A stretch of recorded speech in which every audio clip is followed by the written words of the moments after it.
গাজায় ইসরায়েলের নির্বিচার ধ্বংসাত্মক হামলায় শত শত মানুষ প্রাণ হারিয়েছে। 15 মাস ধরে চলা যুদ্ধে 46,876 ফিলিস্তিনি নিহত হয়েছেন। তবে যারা প্রাণে বেঁচে গেছেন তাদের দুর্ভোগের যেন কোনো শেষ নেই। বিশেষ করে নারী এবং শিশুদের জন্য বসবাসের অযোগ্য হয়ে পড়েছে অবরুদ্ধ এই অঞ্চলটি।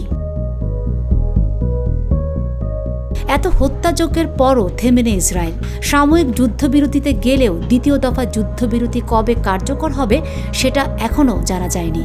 তবে এরই মধ্যে জানা গেল ইসরায়েলি বাহিনী আল আকসা মসজিদের কিবলি প্রার্থনা কক্ষে হামলা চালিয়ে লাউড স্পিকার জব্দ করে নিয়ে গেছে। সোমবার 10 মার্চ এক প্রতিবেদনে এই তথ্য জানিয়েছে middle east monitor.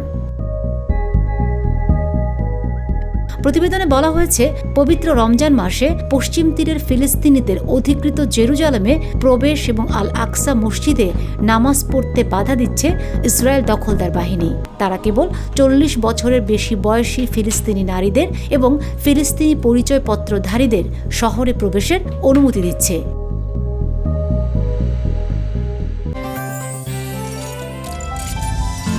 Gazi gas stove রান্নায় আনে শিল্পের ছোঁয়া। স্বয়ং ইসরায়েলের মসজিদগুলোতে লাউড স্পিকারে আজান না দেওয়ার নির্দেশ দিয়েছেন দেশটির জাতীয় নিরাপত্তা মন্ত্রী ইতামার বেন গিভির।